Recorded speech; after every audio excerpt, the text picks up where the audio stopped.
Ya, shalom, shalom semuanya. Shalom. Ya, sebentar kita akan mulai pemuritan kita. Kita sama-sama belajar dan malam ini kita sharing tentang humility. Ini memang yang keempat. Jadi pertama kita bicara tentang love, tentang integrity, tentang grace, sekarang humility, kerendahan hati. Jadi fokus di bidang hal kerendahan hati. Jadi berbicara mengenai kerendahan hati, kita mau sama-sama belajar. Dan saya minta Pak Samuel bisa mengawali dengan doa sebelum saya akan memulai apa yang bisa kita pelajari malam ini. Mari kita berdoa. Terpujilah nama-Mu Tuhan, ajaib dan penuh kuasa. Malam hari ini kami satu hati bersepakat untuk mendengarkan kebenaran firman-Mu Tuhan melalui hamba-Mu. Terima kasih untuk waktu yang indah ini. Ini adalah kemurahan Tuhan buat setiap kami, boleh belajar memperlengkapi diri kami dengan pengetahuan tentang kebenaran firman-Mu, agar kami semakin mengerti kehendak Tuhan, sehingga ketika kami mengerti kehendak Tuhan, kami tahu apa yang harus kami lakukan untuk menyenangkan hati Tuhan.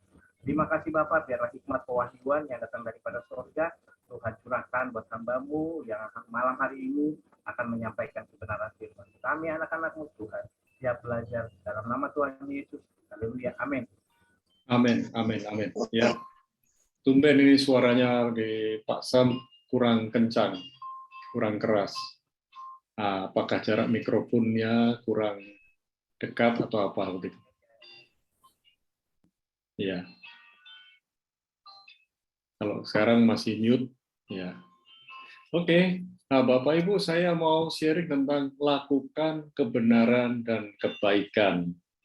Yakobus 3 ayat 13 dalam bahasa Indonesia masa kini dikatakan, kalau di antaramu ada orang yang bijaksana dan berbudi, hendaklah ia menunjukkannya dengan hidup baik dan dengan melakukan hal-hal yang baik yang disertai dengan kerendahan hati dan kebijaksanaan. Nah, kebenaran dan kebaikan itu tidak sama. Ya, dalam bahasa Inggrisnya pun berbeda, ya. Righteousness and goodness, ya, atau bicara tentang truth and goodness. Banyak orang berpikir kalau melakukan kebaikan saja sudah cukup.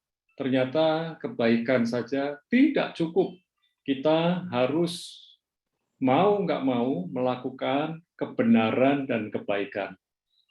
Hal yang sederhana kita bisa tahu bahwa kebenaran itu selalu baik, sebaliknya kebaikan belum tentu benar. Contoh, kalau kita pernah sekolah, kita melihat teman kita kesusahan dalam mengerjakan ujian. Kita menolong dia, itu baik. Tapi itu tidak benar, berarti kan kita memberi contekan. Nah, hal yang sederhana seperti itu dapat kita lihat dalam kehidupan sehari-hari kita dalam bidang-bidang yang lain. Contoh, kita tahu teman kita ini punya kebiasaan berhutang. Kita punya hati yang baik. Kita mau tolong dia dengan cara memberi hutang. Tetap saja dia akan berhutang. Berarti kita akan menjerumuskan dia. Nah, oleh sebab itu, mari kita betul-betul bijaksana. Ya, di sini dikatakan tadi, di kalimat yang terakhir, Yakobus 3 ayat yang ke-13, saya baca dari bahasa Indonesia masa kini, dikatakan, yang disertai kerendahan hati dan kebijaksanaan. Artinya, berbuat kebenaran dan kebaikan harus dengan kerendahan hati dan kebijaksanaan. Jadi bukan melakukan kebenaran dan kebaikan itu sebagai sebuah hal yang dibangga-banggakan.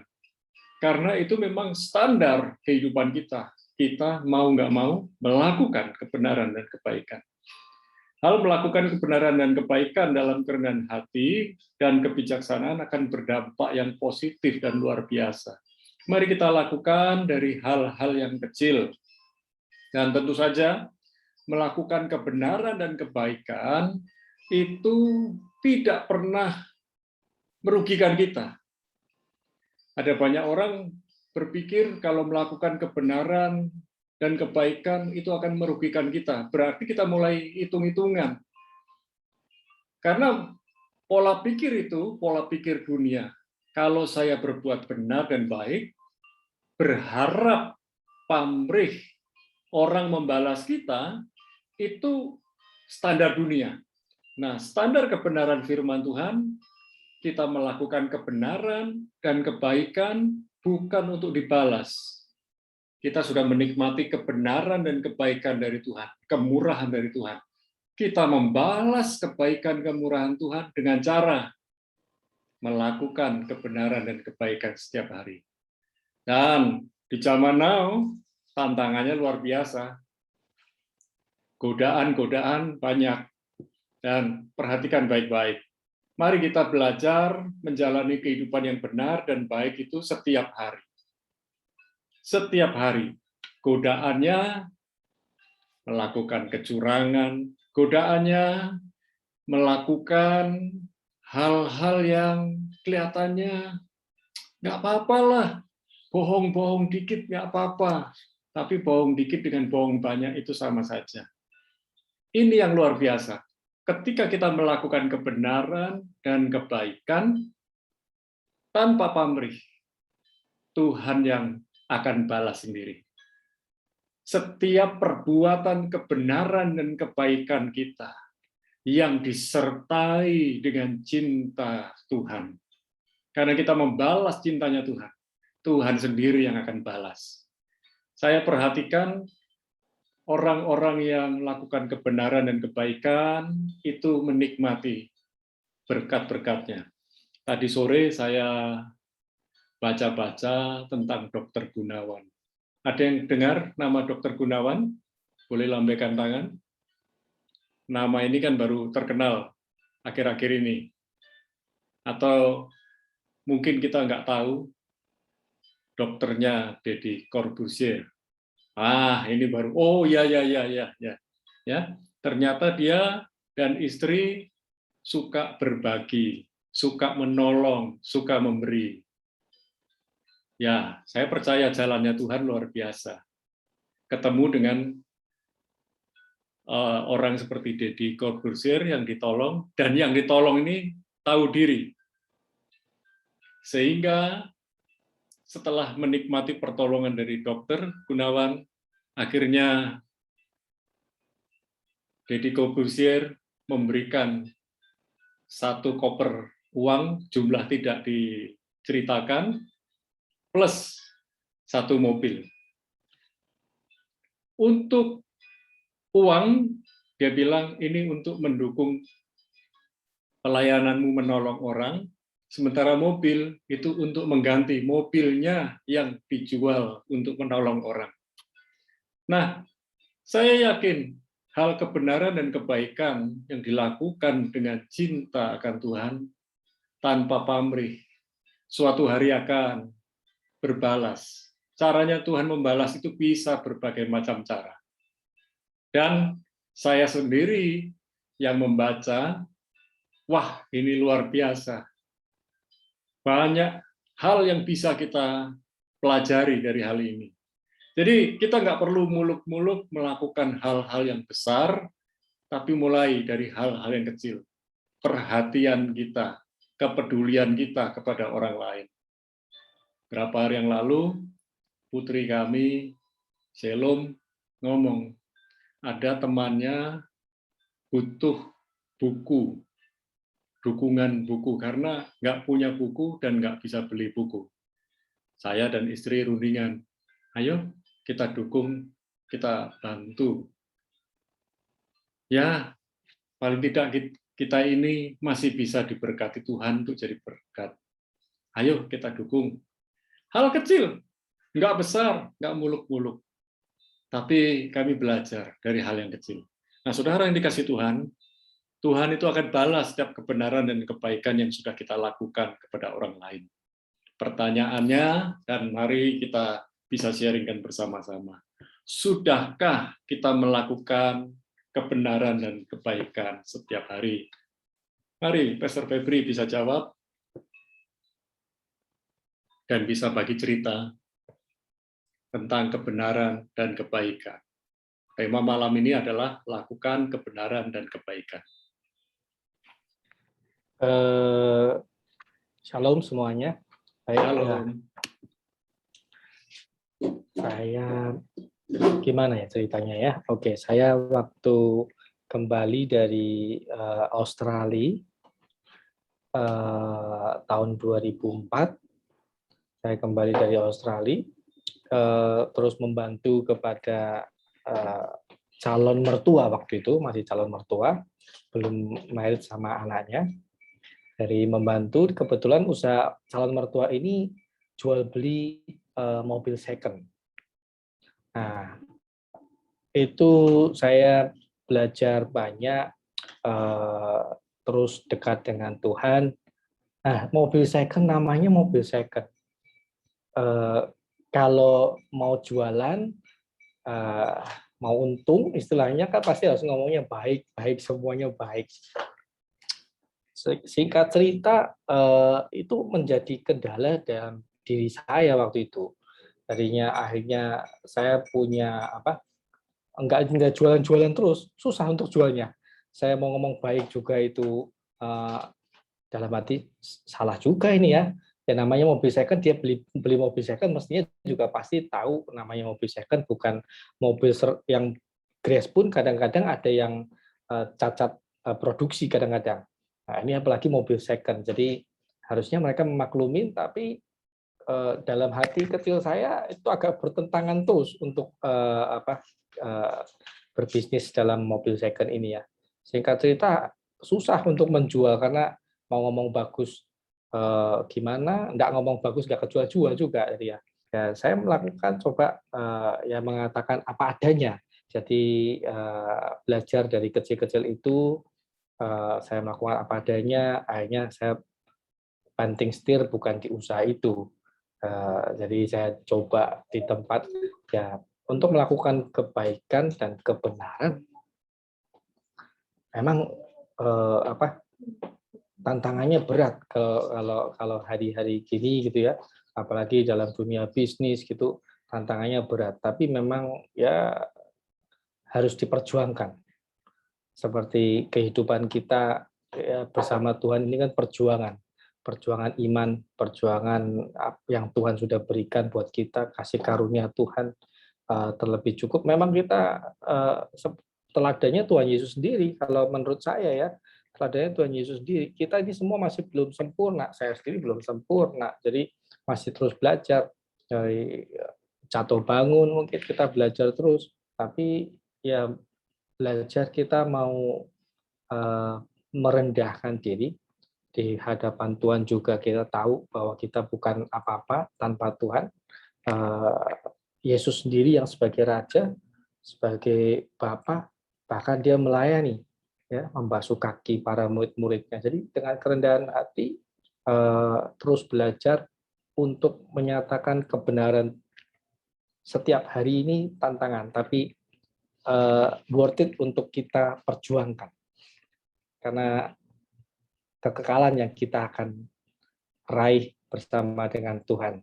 Jadi kehidupan di saat-saat ini, kehidupan yang sangat singkat sementara ya. Setiap kali kita ada teman yang sudah meninggalkan kita terlebih dahulu, sangat singkat, selalu ada tahun dan cuman garis kecil pendek. Nah, itu kita bisa merenungkan bahwa kehidupan ini singkat. Jadi jangan tergoda dengan keadaan dunia yang pastinya memutarbalikkan kebenaran, tapi ya bagi saya berusahalah dalam kebenaran. Itu aja Pak, mungkin yang lain bisa. Nah. Saya melihat apa yang menjadi kesaksian Pastor Febri itu luar biasa. Tidak mudah ya menjual barang second dan cerita apa adanya. Saya juga punya pengalaman. Saya percaya dengan orang yang hubungannya baik, dia jual mobil second. dia cerita ini mobilnya bagus. Dan setelah saya beli, saya pakai, rupanya ya ampun model begini. Ya, saya berharap suatu hari saya bisa beli mobil baru saja daripada mobil second. Aduh, saya nggak, kalau mau ngomong, orang itu kok tega sekali sih, hubungan yang baik ini kok istilahnya dirusak dengan perkataan atau kalimat-kalimat yang menyatakan bahwa mobil itu baik. Karena nggak bilang ada cacatnya sedikit pun. Ini ya second ya begini, ini baik. Ternyata pegawainya yang juga berjemaat itu dia bilang kalau bosnya ini kalau jual mobil, wah sulapan, serba sulapan. Ya sudah, nggak apa-apa. Tapi ketika saya jual, saya perhatikan sebisa mungkin saya dandani, saya perbaiki supaya pembeli berikutnya tidak sekecewa saya. Ya, puji Tuhan, kami punya pengalaman. Wah, beli mobil second itu seperti itu. Ya, nah, saya boleh minta kesaksian dan kehidupan dari Pak Samuel ya.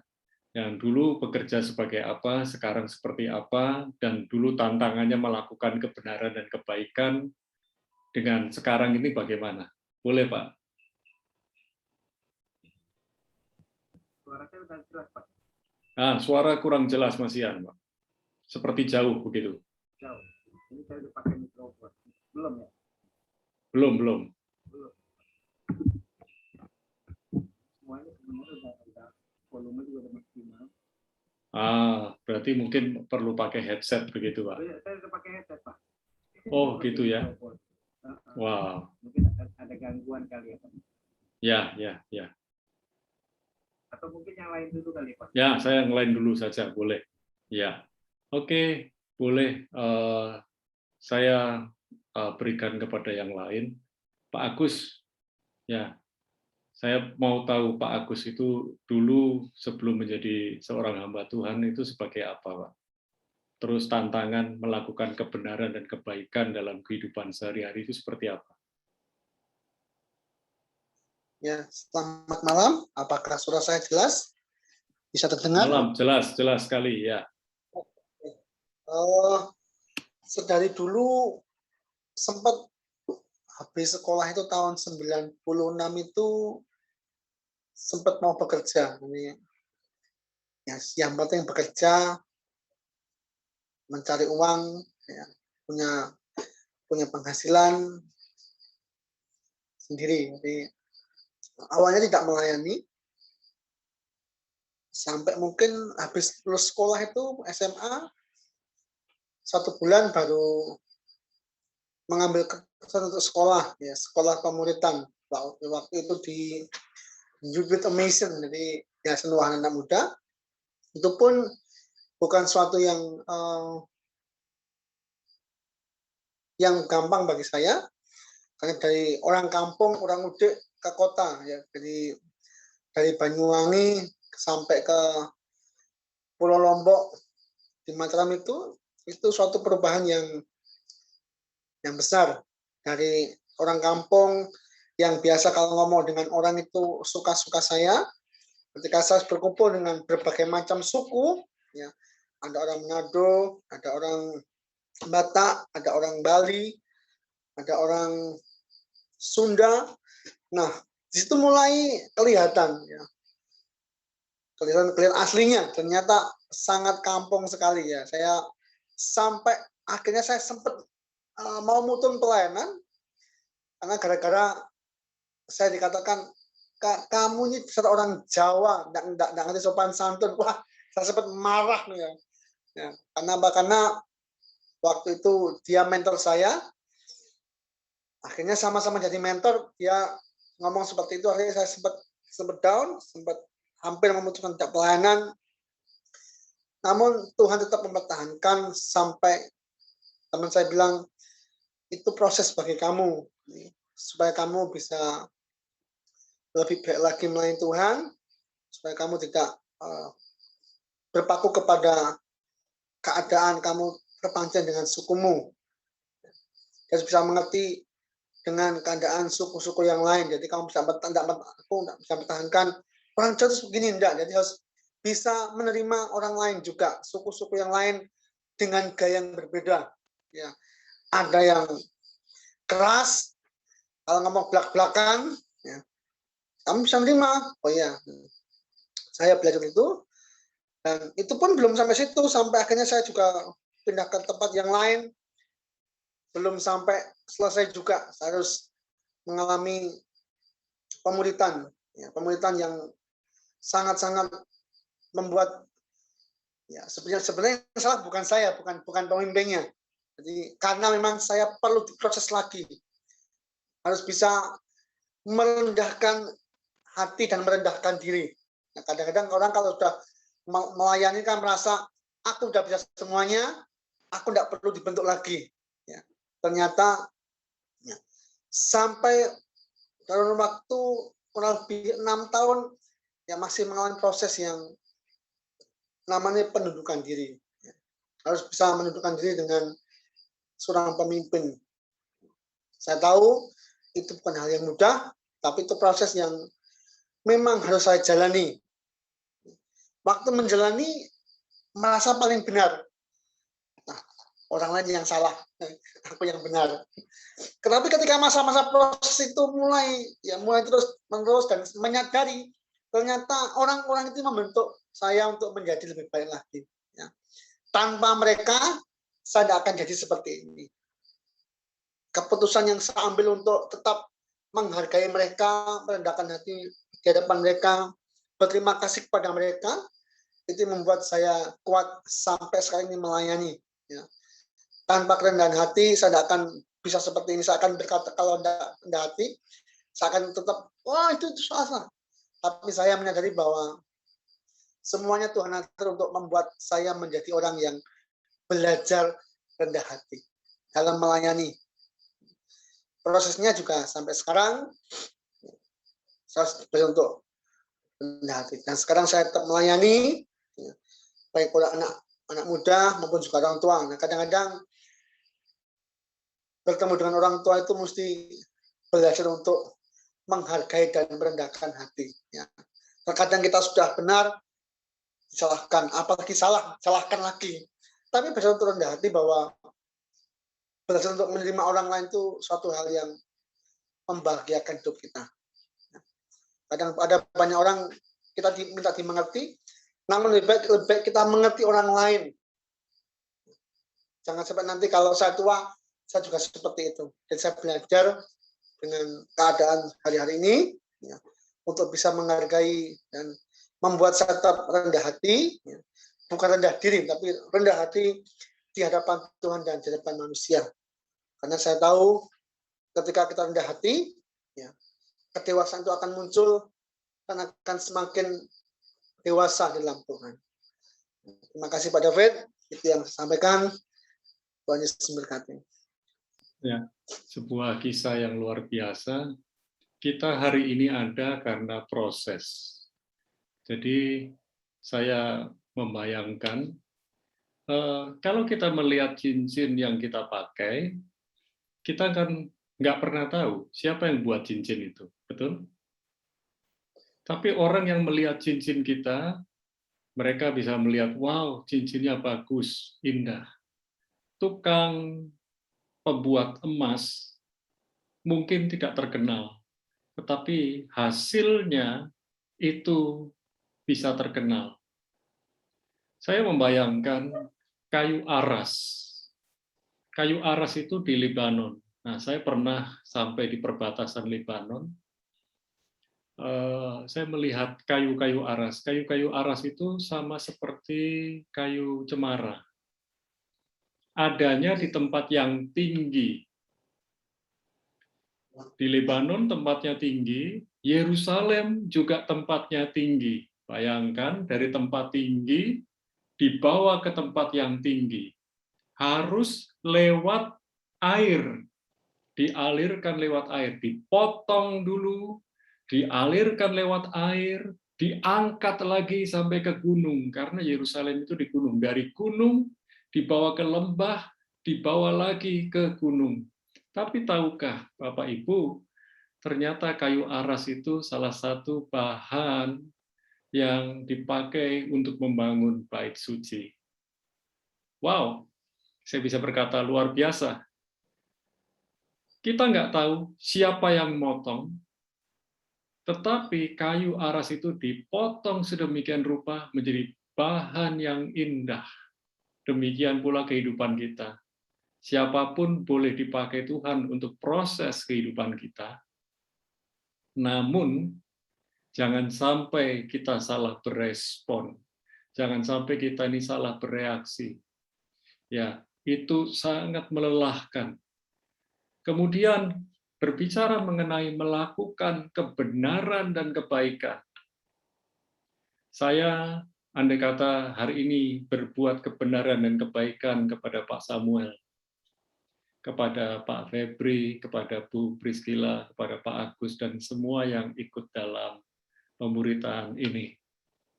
Itu bukan karena Bapak Ibu baik atau benar, tapi karena Tuhan yang begitu murah hati, mengasihi saya sadar cintanya Tuhan kepada saya membalas cintanya Tuhan dengan melakukan kebenaran dan kebaikan kepada orang lain. Kalau Tuhan mengasihi saya apa adanya, sekalipun saya masih pendosa waktu itu, kalau sekarang masih bisa buat dosa. Kalau dulu pendosa, tiap hari kerjaannya buat dosa sebelum mengenal Tuhan. Tapi setelah mengenal Tuhan, kita masih bisa digoda untuk melakukan dosa. Nah, jadi pada intinya kita melakukan kebenaran dan kebaikan bukan karena orang itu baik kepada kita. Orang itu baik, orang itu jahat, orang itu melakukan yang buruk kepada kita. Bagian kita adalah melakukan kebenaran dan kebaikan. Itu yang akan proses dan pangkas keakuan kita. Ego kita dipangkas di situ. Enak aja orang itu.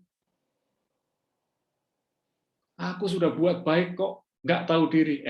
Tunggu. Selama kita masih seperti itu, berarti masih punya pamrih. Tetapi ketika kita melakukan kebenaran dan kebaikan, melepaskan itu, sudah tidak ada rasa benci, tidak ada rasa yang negatif. Wow, itu benar-benar kita sudah diproses. Awalnya kita lakukan kebenaran dan kebaikan maunya dibalas, maunya dipuji. Tetapi kalau kita sudah tidak haus pujian, tidak haus sanjungan, mau dibalas nggak dibalas, mau dibalas yang jahat, yang buruk, tetap lakukan kebenaran, tetap lakukan kebaikan. Itu kualitas kita, karakter kita. Khususnya di malam hari ini kita berbicara tentang kerendahan hati. Kita sedang diproses di situ. Nah, pertanyaan saya, Bu Priscilla bisa jawab. Sampai kapan kita diproses sama Tuhan?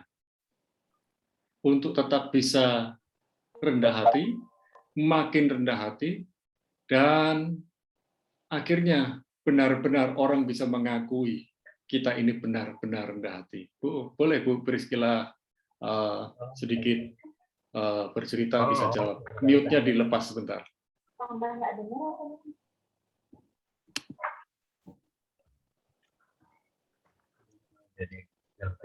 Bu Priscilla, monggo, silakan. Mute-nya dilepas, ya.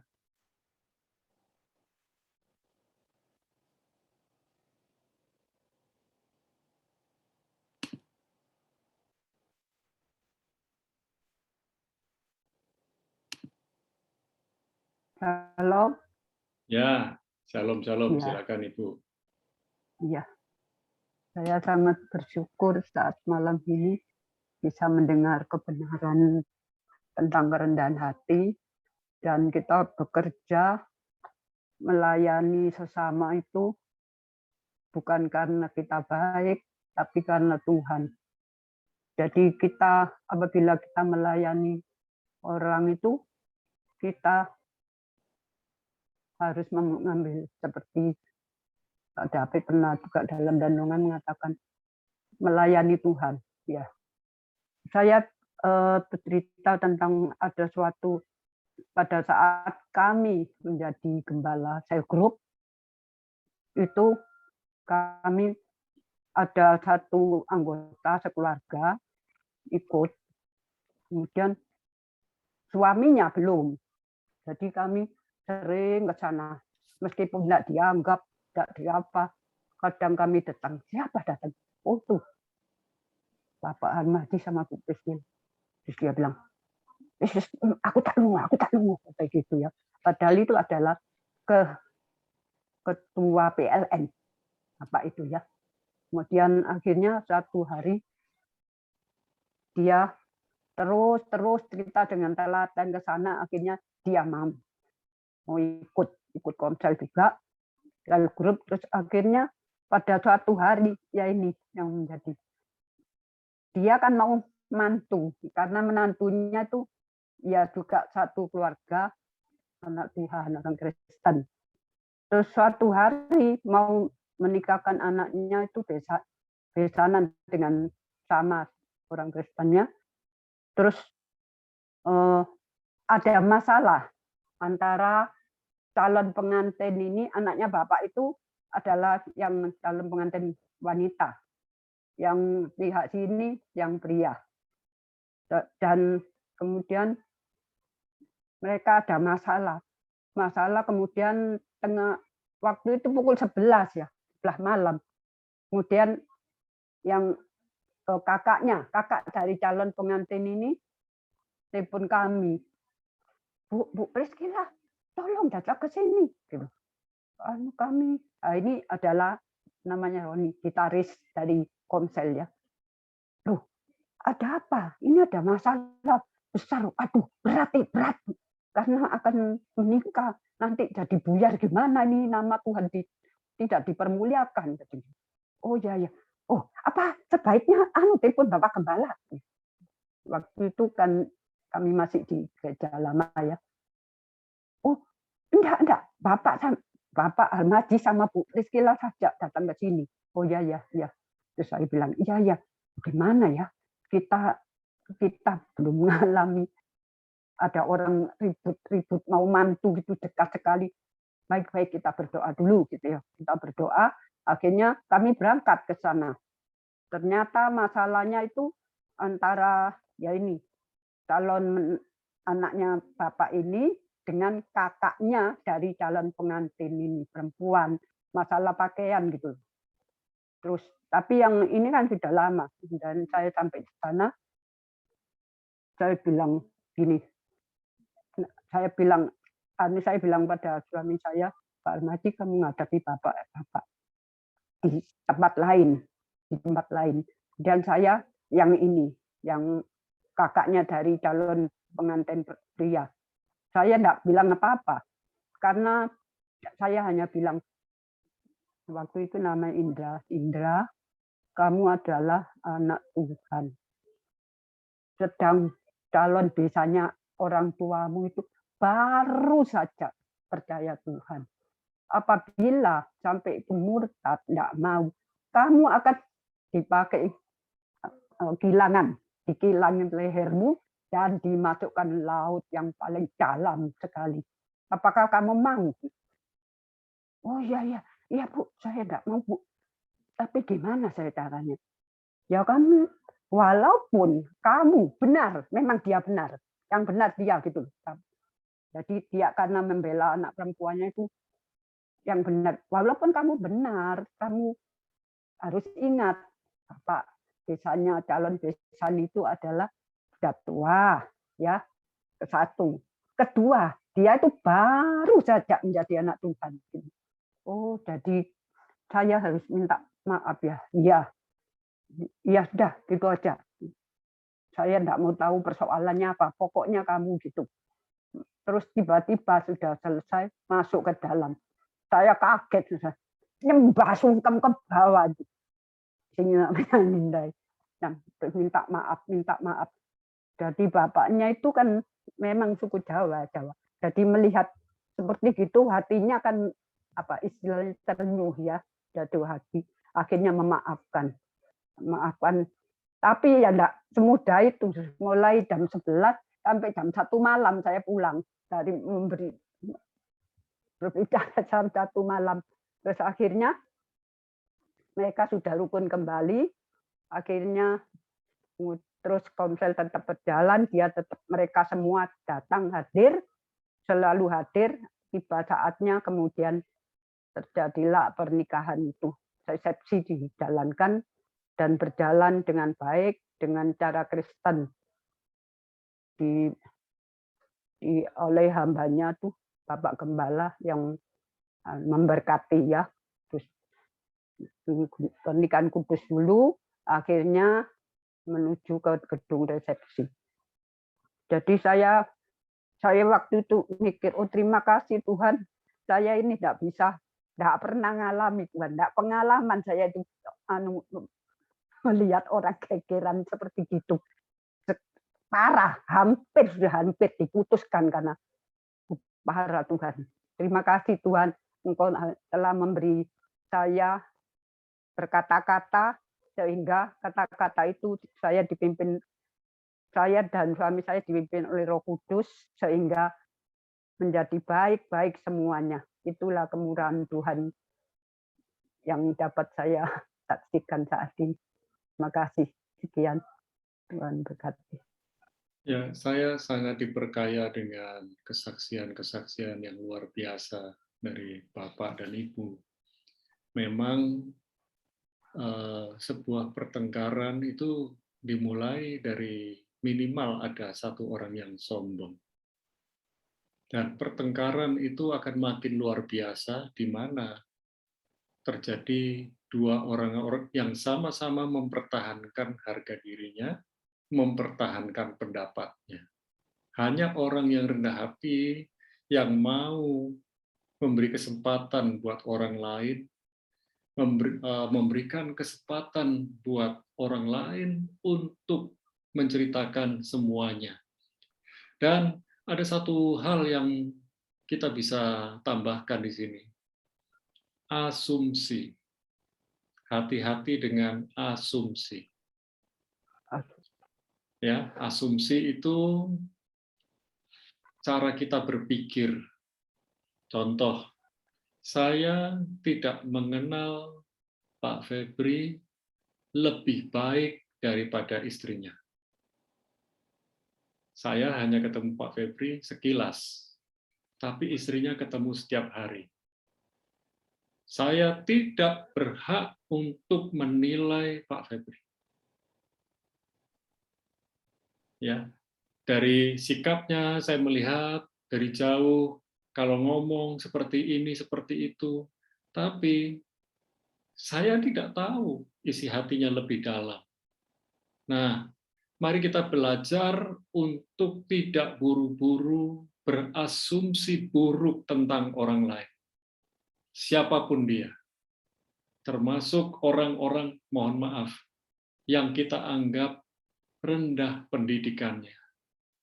Bahkan seringkali kita ini berasumsi yang luar biasa tentang orang-orang kaya, tentang orang-orang yang pendidikannya tinggi. Semua di hadapan Tuhan sama. Tetapi hanya orang yang bisa merendahkan diri, merendahkan hati, itu yang akan ditinggikan oleh Tuhan, dipromosikan oleh Tuhan. Kalau Tuhan yang sudah buka pintu, nggak ada yang bisa tutup. Kalau Tuhan yang sudah promosikan, nggak ada yang bisa jatuhkan. Sekalipun mungkin kita benci, kita nggak suka, kita coba buat rekayasa sedemikian rupa, nggak akan berhasil. Karena kalau Tuhan sendiri yang melakukan, nggak ada yang bisa.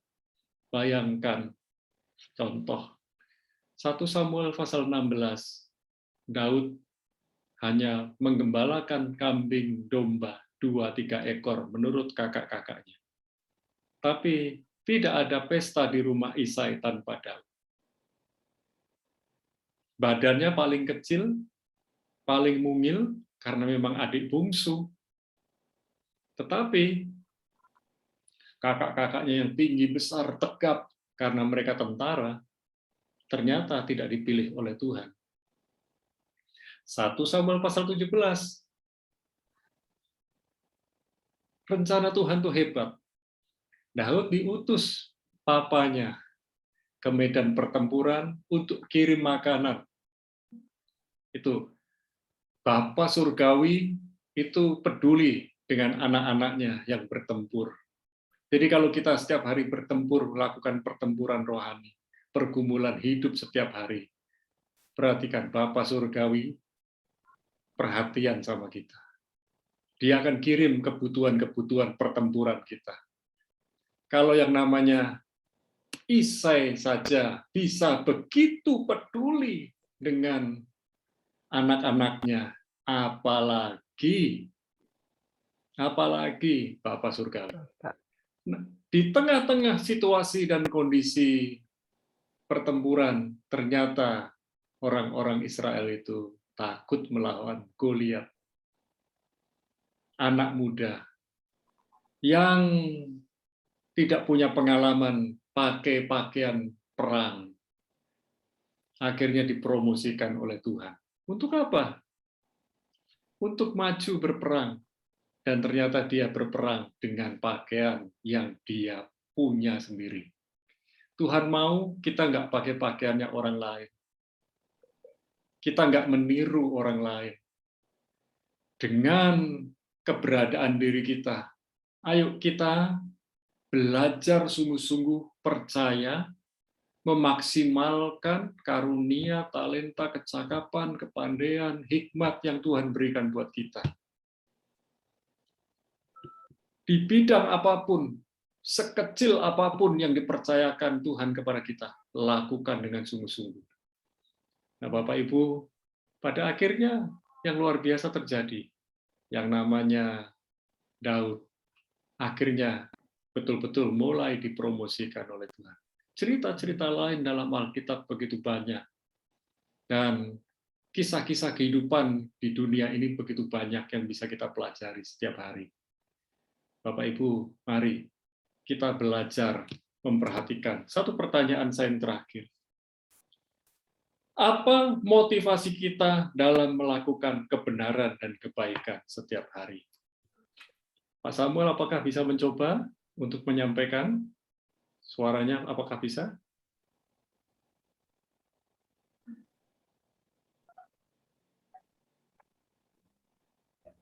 Sekarang gimana Pak? Masih jauh?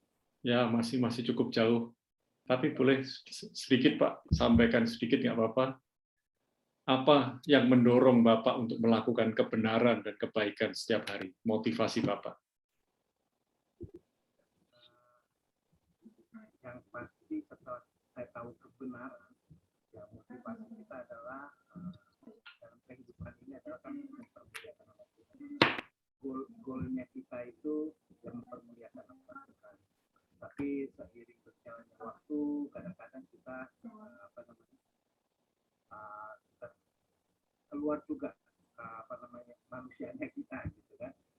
Kalau saya saya ini kan latar belakangnya bukan orang baik-baik gitu ya. Dulu saya di Jakarta sebelum ke Bali itu saya termasuk orang baik-baik karena saya punya masa lalu itu kurang bagus. Makanya begitu saya di Bali, saya ketemu Pak Wuryanto, Gembala Roh di Kapal. Nah, ternyata satu daerah sama saya di Jakarta. Nah, ternyata dia kenal teman-teman saya juga. Nah, ketika saya ketemu sama dia, ngobrol-ngobrol, dia bilang katanya, saya tanya-tanya gitu, orang-orang teman-teman saya, angkatan saya, dia bilang semua udah mati. Matinya mati overdosis, mati dibunuh sama preman-preman muda, adik-adiknya. Nah, saya lagi berpikir kalau seandainya Tuhan tidak bawa saya ke Bali, kemungkinan besar saya udah mati. Entah mati overdosis atau mati dibunuh gitu, sama anak-anak bawah kita gitu. Karena matinya itu mengerikan, ada yang mati di got, ada yang mati di pokoknya di tempat-tempat yang tidak layak lagi. Jadi masa lalu saya adalah masa lalu yang suram. Makanya begitu saya ke Bali, yang pertama-tama saya datangi bukan pantai Kuta, pantai Sanur, tapi yang saya datangi adalah terminal Ubung,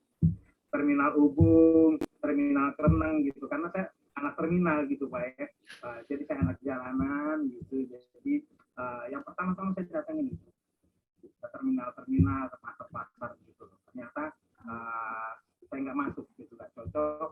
Akhirnya ya saya coba ke pantai. Dan puji bagi nama Tuhan, oleh kemurahan Tuhan saya boleh bekerja juga di bandara. Saya sebagai mekanik alat berat di bandara. Nah, di situ juga saya orang yang pembawaan namanya udah orang Batak, terus orang jalanan gitu. Jadi karakter saya keras gitu. Jadi saya nggak bisa terima inian sedikit sama orang. Itu yang saya kemarin sudah saya saksikan bahwa saya 13 tahun baru punya anak. Tapi di masa tahun-tahun itu saya sering diledekin sama teman-teman di kantor gitu. Dibilang mandul, dibilang tidak laki-laki dan segala macam. Dan itu hampir semua orang yang ngomong begitu udah pernah saya bawa ke ujung landasan. Saya bawain kunci gitu kan. Nah, di mekanik itu kan alat-alat beratnya itu kunci-kunci besar-besar gitu. Jadi saya bawa itu. Tapi setelah saya melayani, ya puji bagi nama Tuhan, Tuhan rubah gitu. Tuhan rubah, tapi memang tidak spontan gitu. Tapi perlu waktu, perlu proses. Karena ketika saya seperti Ibu Priscilla tadi saksikan, bahwa ketika saya menjadi gembala Komsel, ada salah satu anggota Komsel yang tidak terlalu rajin. Kadang ikut Komsel, kadang tidak. Nah, terus akhirnya saya bicara sama dia dari hati ke hati, apa sih masalahnya yang membuat tidak terlalu aktif Komsel. Dia bilang karena jauh, rumah dengan tempat Komsel jauh. Terus saya bilang, oh, berarti perlu solusi. Saya cari solusinya, dan solusinya adalah karena jaraknya terlalu jauh. Jadi saya bilang, alangkah baiknya agar tidak terlalu tidak jarang datang Komsel, lebih baik cari Komsel yang dekat rumah. Saya anjurkan untuk pindah gitu. Dan pada saat saya sampaikan begitu, semuanya baik-baik saja. Tapi besoknya ternyata istrinya telepon saya. Dia bilang katanya suaminya tersinggung. Suaminya tersinggung katanya seolah-olah diusir sama Pak Sam gitu. Akhirnya setelah saya dengar istrinya begitu, terus istri bilang katanya nggak mau ikut Komsel lagi. Akhirnya besoknya saya datengin ke rumahnya dan saya minta maaf. Nah, secara manusia saya gitu, sebenarnya ya saya nggak terima juga. Karena waktu saya minta maaf, tidak digubris sama sekali. Dia tidak melihat saya, dia tidak bilang memaafkan, tidak berkata apa-apa, cuma dia diam saja. Sampai saya ulang-ulang minta maaf.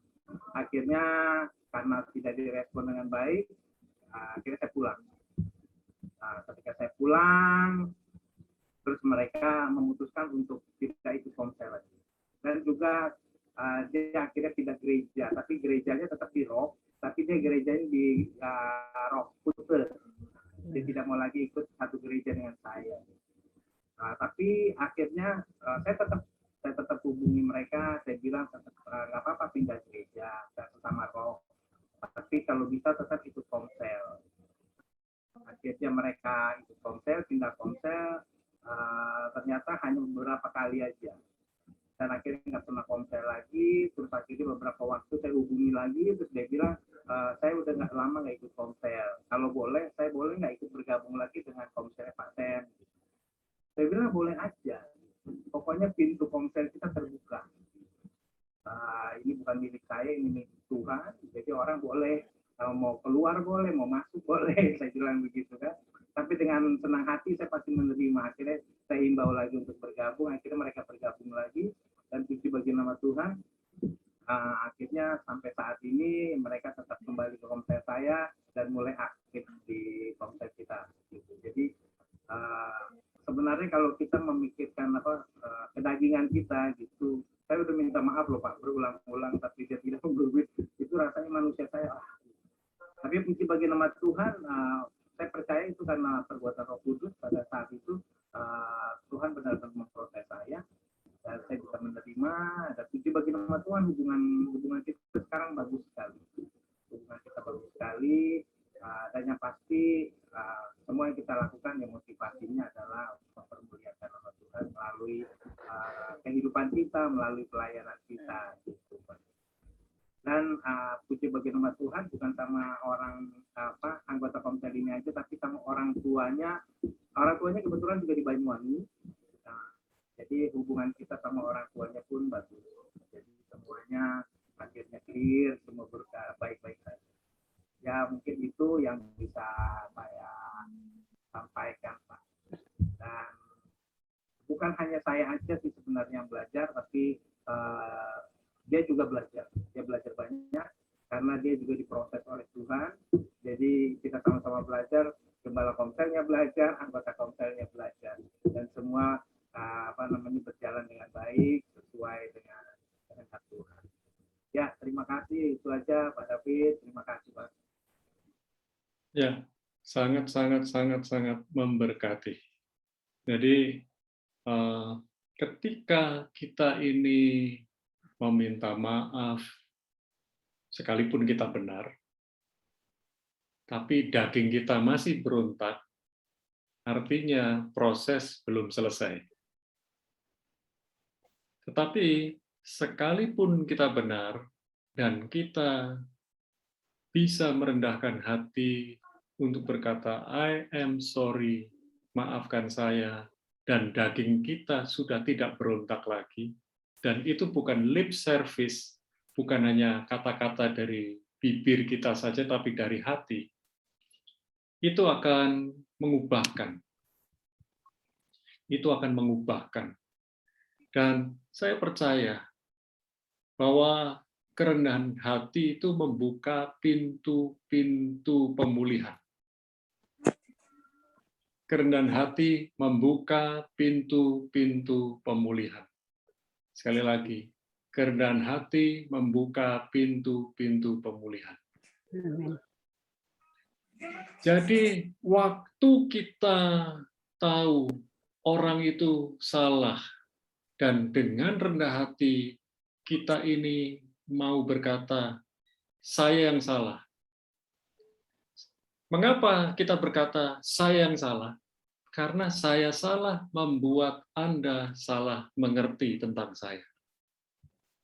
Saya minta maaf karena membuat Anda salah dalam memandang diri saya.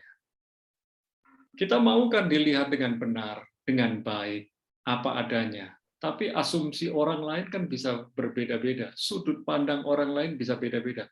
Jadi kita mengaku salah itu bukan karena kita melakukan kesalahan, tapi bagaimana cara kita berkomunikasi dengan dia, pasti ada yang salah. Sehingga orang itu melihat kita ini tidak dari sisi yang benar. Contoh, orang melihat kita kan bisa dari sisi belakang kita, atau dari depan kita. Kita maunya kan dari depan. Rupanya dia melihat kita dari belakang. Nah, jadi nanti kalau sudah persepsinya sama, asumsinya sama, wow, ternyata bisa klop dari orang yang jauh, akhirnya jadi dekat. Dari kata orang, aku tahu tentang Engkau Tuhan, tetapi hari ini aku benar-benar mengenal-Mu Tuhan, kata Ayub. Kita nggak mungkin mengalami proses seperti Ayub, karena Ayub adalah Ayub dan kita adalah kita. Dan kita juga nggak akan mengalami berkatnya Ayub, karena berkatnya Ayub itu memang dipercayakan oleh Tuhan kepada Ayub. Bagian kita adalah, sekarang kalau kita ada hal-hal yang salah komunikasi, salah persepsi, salah asumsi dari orang kepada kita berjuang dengan rendah hati untuk membangun pemulihan dengan kerendahan hati, datang kepada orang itu, membangun komunikasi dan membuat pemulihan demi pemulihan. Ya, saya rasa malam ini kita bicara tentang kerendahan hati. Cukup sekian, waktu memang jalan terus, tapi satu hal yang indah, kalau kita bicara tentang kerendahan hati, nggak akan ada habisnya. Contoh teladan yang baik adalah Tuhan Yesus, tetapi contoh dan teladan yang baik dari sisi manusia yang daging, betul-betul daging adalah Daud. Bagaimana respon dia ditegur Nabi Nathan, dia bisa berkata, saya salah. Ya, dia bisa berkata, saya salah, saya mau berubah. Itu raja. Dia dengan gampang kok potong leher dari Nabi Nathan. Gampang. Sekalipun dengan ilustrasi sedemikian rupa, dia tahu dia salah. Raja itu dengan gampang memanipulasi keadaan, situasi, kondisi. Bukti dari Daud memanipulasi adalah ketika dia membunuh Uria dengan tangan orang lain. Itu manipulasi yang luar biasa, kejahatan yang luar biasa. Tapi anehnya, Tuhan sendiri berkata, dia adalah orang yang berkenan di hatiku. Pembunuh, tapi berkenan di hatinya Tuhan. Kalau Daud tidak merendahkan diri, dia akan dicampakkan. Dan kerajaannya kokoh selama-lamanya. Selama dia masih hidup. Karena dia betul-betul merendahkan diri. Jadi, posisi kita bisa membuat kita tinggi hati. Tapi di posisi kita, ketika kita bisa merendahkan hati, lihat, peninggian datang dari Tuhan. Kita akan ditinggikan lagi. Malah karena kita punya posisi yang tinggi, kita bisa merendahkan hati.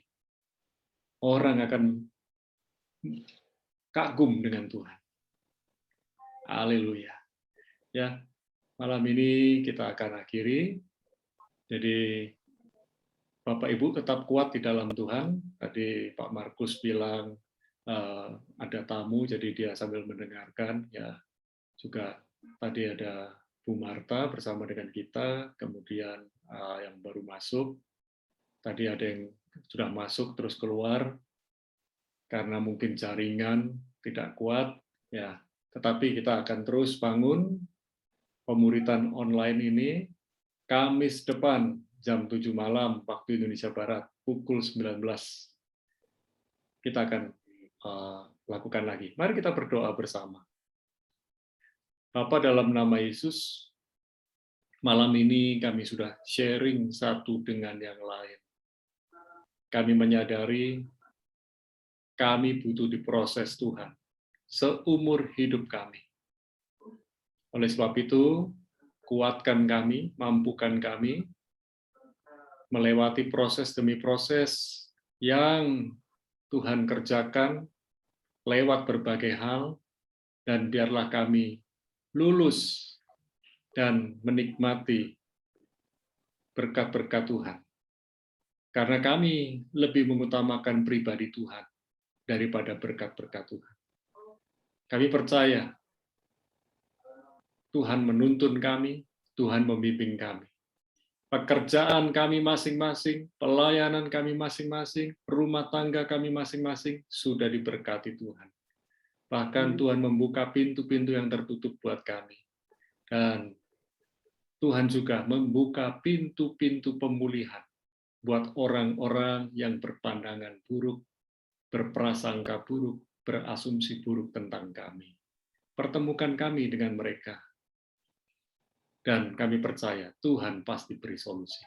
Di dalam nama Yesus kami bersyukur, kami berdoa, kami mengangkat kedua belah tangan kami.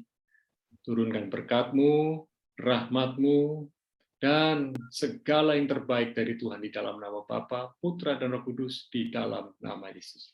Amin. Nah, boleh dibuka kacanya, dibuka layarnya, ya, videonya. Ya. Saya mau foto, kalau bisa dibuka silakan. Ya, oke. Iya. Puji Tuhan, puji Tuhan. Shalom, shalom. Sebentar, smile, smile, smile. Ya, senyum yang terbaik. Ya, sudah saya foto. Oke, kita sebentar berpisah. Boleh berikan salam satu dengan yang lain. Ya. Salam. Shalom. Ya, salam semuanya, sehat semuanya, ya. Tuhan berkati. Berkati Ya, Pak Samuel, ya. Pujian, Pak Samuel, ya, Pak Febri, Bu Priscilla, God bless you. Agus, Sampai Markus, minggu depan. Marta. Sampai minggu Ya. depan. God bless Ya. all. Ya, God bless semuanya. Amen. Tuhan berkati. I Ya. thought you didn't have one.